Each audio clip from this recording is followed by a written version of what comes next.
Class 12th का math है, ये सेकेंड लेक्चर है। ठीक है, फर्स्ट लेक्चर में हम बात कर चुके हैं समुच्चय के बारे में और उसे कैसे लिखा जाता है। अब अगला समुच्चय है रिक्त समुच्चय। ठीक है, नेक्स्ट पॉइंट, रिक्त समुच्चय को इंग्लिश में न्यूल सेट या वॉइड सेट कहते हैं या एम्प्टी सेट भी कहा जाता है, मतलब रिक्त समुच्चय। वैसा समुच्चय जिसमें एक भी अव्यय नहीं हो रिक्त समुच्चय कहलाता है। ठीक है, इसे फाई से डिनोट किया जाता है। फाई मतलब कुछ नहीं, या इसे कर्ली ब्रैकेट में अंदर ऐसे लिखा जाता है। ठीक है, एग्जाम्पल के तौर पर अगर कोई पूछेगा सर अगर 0 रख देंगे तो वो रिक्त समुच्चय होगा? नहीं। अगर कर्ली ब्रैकेट कोई भी आ जाएगा, कोई भी अंक आ जाएगा तो वो हो जाएगा उस तब रिक्त समुच्चय नहीं रहेगा। रिक्त समुच्चय मतलब खाली रहना चाहिए सभी अवयव, उसको हम रिक्त समुच्चय बोलेंगे। ठीक है, न्यूल सेट कहेंगे।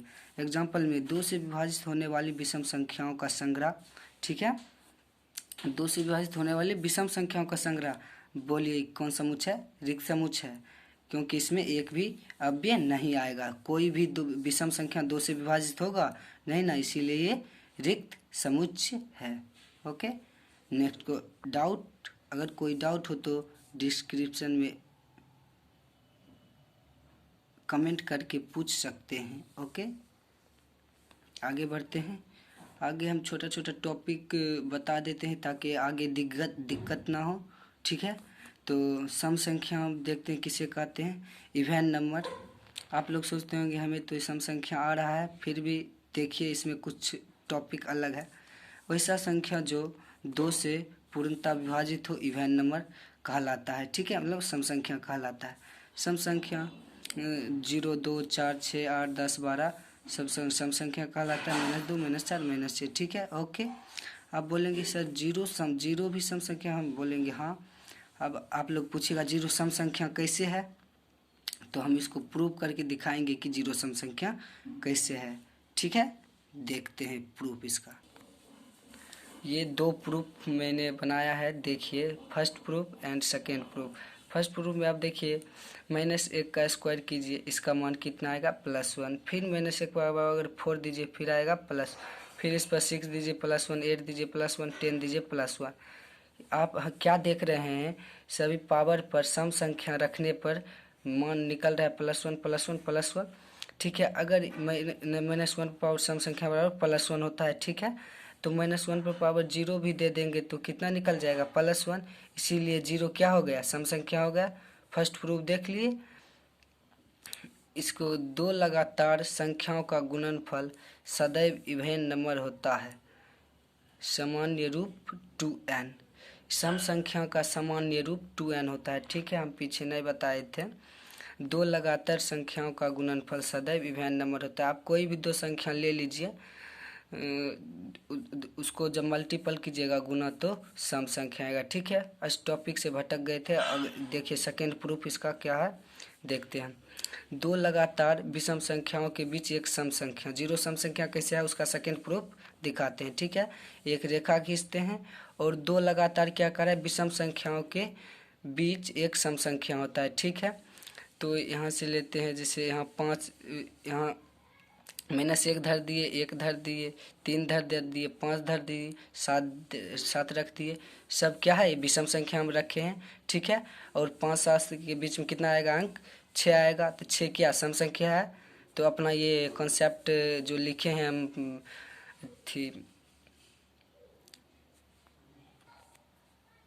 जो अपना ये कॉन्सेप्ट लिखे हैं वो काम कर रहा है यहाँ। ठीक है, अब 3 और 5 के बीच में कौन अंक आया? 3 और 5 के बीच 4 आया, 4 भी सम संख्या है। ओके, और 1 और 2 के बीच में 0 और 2 के बीच में कितना आया? नहीं, 1 और 3 के बीच में क्या आया? 2, तो ये भी सम संख्या है। -1 और 1 के बीच में 0 आया तो 0 भी सम संख्या। ठीक है, आपने फर्स्ट प्रूफ सेकेंड प्रूफ देख लिया है, 0 सम संख्या होता है। ठीक है, अब ये अभी बता चुके थे कॉन्सेप्ट। ठीक है, आगे बढ़ते हैं। अब ये है ऑड नंबर सीखते हैं। ऑड नंबर यानी विषम संख्या। देखिए इसको कहते कैसे किसको कहते हैं आप लोग जानते होंगे, फिर भी एक बार देख लीजिए। वैसा संख्या जो 2 से विभाजित नहीं हो विषम संख्या कहलाता है। ठीक है, 1 3 5 7 आप जानते होंगे एग्जाम्पल में। तो विषम संख्या का सामान्य रूप 2n ± 1 होता है। ठीक है, हाँ, इसको हम देखिए अब विस्तार से थोड़ा कुछ बताएंगे इस पर एक क्वेश्चन, इसीलिए इसको हम विषम संख्या का वर्ग कर दिए। 2n + 1 या -1 भी ले सकते हैं। ठीक है, +1 का स्क्वायर कर दिए। इसका जब हम इसका a² होगा तो 2n का स्क्वायर, ये a + b का होल स्क्वायर जानते होंगे, a² + 2ab + b²। तो a² दे दिए अब +2ab, तो 2 इंटू 1 मान ये, b का मान ये धर दिए। ठीक है, प्लस b का होल स्क्वायर, 1 का होल स्क्वायर। ठीक है, तो इसको गुना करेंगे तो 4n² + 4n + 1 होगा। ठीक है, इसको जब हम कॉमन लेंगे तो 4n इंटू n + 1 होगा। ठीक है, अब 4 गुना सम संख्या लिख दिया। आप पूछेंगे यहाँ सम संख्या कैसे हुआ सर, तो ये n इंटू n + 1 क्या होता है, सम संख्या। n के जगह पर आप कोई भी अंक रखेंगे तो सम संख्या आपको देगा। 1 रखिएगा तो देखिए 1 रखिएगा अगर, तो 1 यहाँ भी फिर रखना होगा। ठीक है, 1 1 2, 2 गुना 1 2, तो हो जाएगा ये सम संख्या। कोई भी अंक रखिए तो उसको जब ये सब क्रिया कीजिएगा तो क्या आ जाएगा, सम संख्या। ठीक है, इसीलिए सम लिख दिए।